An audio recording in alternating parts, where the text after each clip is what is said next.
Bienvenue dans ce fascinant voyage à travers le temps. Avant de commencer, nous vous invitons comme toujours à vous abonner à la chaîne et à activer la cloche des notifications afin de ne manquer aucun contenu futur. De nombreux habitants de l'ancienne Union soviétique se sont fait une opinion sur les bourreaux médiévaux principalement à travers les films sur les mousquetaires. Ces personnages étaient souvent représentés comme des individus sombres, contraints de porter des capes noires ou rouge sang, regardés avec méfiance, crainte et mépris, en particulier s'ils faisaient partie de la communauté locale. Cependant, cette vision cinématographique était bien éloignée de la réalité historique. Bien que la peine de mort ait existé à toutes les époques, pendant longtemps il n'existait pas d'exécuteurs officiels chargés de mettre en œuvre les sentences. Dans l'Europe médiévale, par exemple, la figure du bourreau n'apparaît pas avant le Xe siècle. Les exécutions étaient alors confiées à des volontaires ou à des personnes désignées à cette fin précise, comme un accusateur ou un complice du condamné jugé moins coupable. Dans certains cas, les condamnés eux-mêmes se voyaient offrir une chance d'échapper à la peine capitale, à condition qu'ils acceptent de devenir bourreaux pour les exécutions futures. Ce n'est qu'au XIIIe siècle que de véritables bourreaux professionnels apparurent en Europe. À cette époque, ceux qui exerçaient cette fonction étaient souvent des employés réguliers de l'autorité judiciaire locale et devaient prêter le même serment que les autres fonctionnaires municipaux. Dans certaines villes, ils étaient également tenus de porter un insigne les identifiant comme agents publics. Leur tâche ne consistait pas seulement à exécuter les condamnés, mais aussi à infliger des tortures, toujours et uniquement sur ordre d'un représentant du tribunal, jamais de leur propre initiative. La rémunération qu'ils recevaient variait considérablement. Dans certaines localités, elle suffisait à mener une vie décente, dans d'autres, elle était totalement insuffisante. Pour cette raison, il était souvent permis au bourreau de compléter son salaire en effectuant d'autres travaux pour la ville. Il s'agissait de tâches que personne ne souhaitait faire: nettoyer les toilettes publiques, gérer les bordels, et plus généralement s'occuper de travaux jugés humiliants ou impurs. Parfois, les bourreaux se livraient également à des activités illicites pour augmenter leurs revenus. Mais nous aborderons cet aspect plus tard, lorsque nous parlerons de la manière dont ils étaient traités par la société.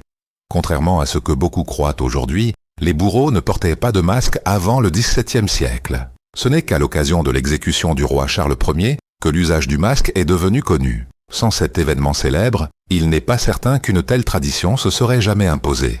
La conviction que les bourreaux portèrent des masques pour dissimuler leur identité est bien éloignée de la réalité historique.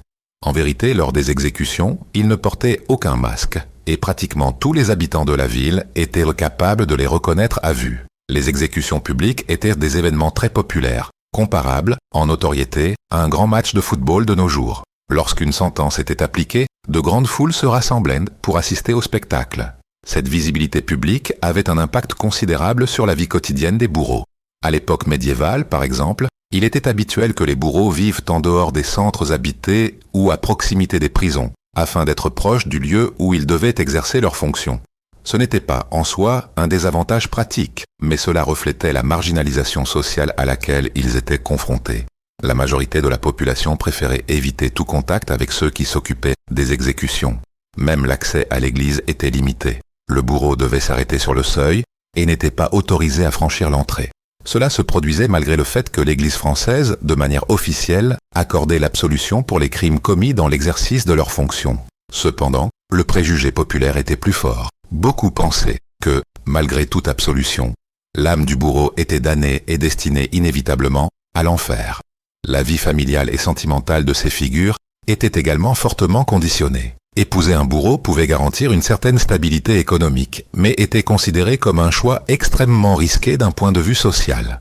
Pour cette raison, les bourreaux choisissaient généralement leurs compagnes parmi les filles d'autres travailleurs marginalisés, comme les fossoyeurs, les bouchers et les personnes exerçant des métiers jugés impurs. Souvent, de plus, l'accès à l'école était refusé aux enfants des bourreaux, ce qui faisait de la profession un métier héréditaire, transmis de père en fils. La discrimination ne se limitait pas au domaine scolaire. Dans la vie quotidienne aussi, les bourreaux vivaient dans l'isolement. Aller au marché, par exemple, était une entreprise compliquée.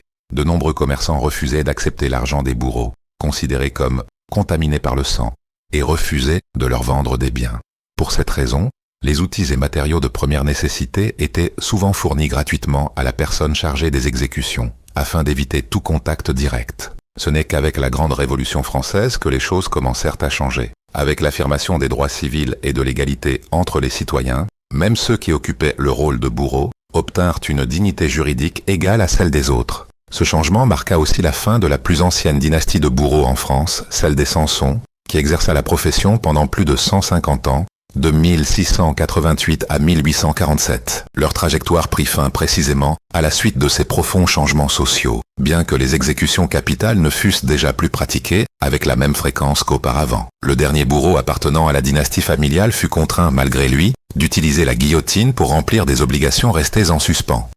Lorsque l'ordre d'exécution arriva, quelques jours plus tard, un épisode curieux se produisit. Un usurier, malgré ses supplications insistantes, refusa de prêter la guillotine pendant un certain temps. Cette négligence de la part du collaborateur fut jugée inacceptable et entraîna sa révocation de son poste. Au Moyen-Âge, les bourreaux disposaient également de sources de revenus non officielles. Les familles des personnes condamnées à mort versaient souvent des sommes supplémentaires aux bourreaux, dans l'espoir que l'exécution soit la moins douloureuse possible pour leurs proches. Initialement, le bourreau était autorisé à conserver uniquement les effets personnels du condamné situés sous la taille, ceinture, pantalon, chaussures.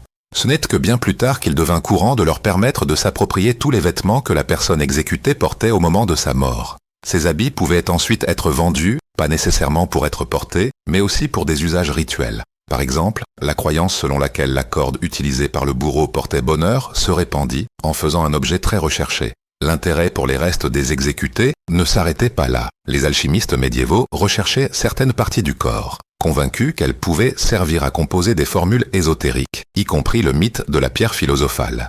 Certaines recettes contenaient des ingrédients inquiétants comme de la peau ou du sang de condamnés. Il existait aussi la croyance populaire selon laquelle certaines parties anatomiques, comme une main, pouvaient servir d'amulettes puissantes, précisément parce qu'elles provenaient de personnes exécutées. Il n'est donc pas surprenant que les corps des victimes d'exécution aient souvent été achetés par les médecins de l'époque. Ces derniers, privés d'autres sources pour étudier le corps humain, voyaient dans les restes fournis par les bourreaux une rare opportunité d'approfondissement anatomique. De façon surprenante, les bourreaux se voyaient également reconnaître l'autorité d'officier des rites d'exorcisme, malgré leur faible connaissance des canons ecclésiastiques. Cela s'expliquait par la croyance religieuse de l'époque selon laquelle les souffrances infligées au corps pouvaient être transférées au démon qui l'habitait, le forçant ainsi à le quitter. La retraite du bourreau représentait un autre défi important.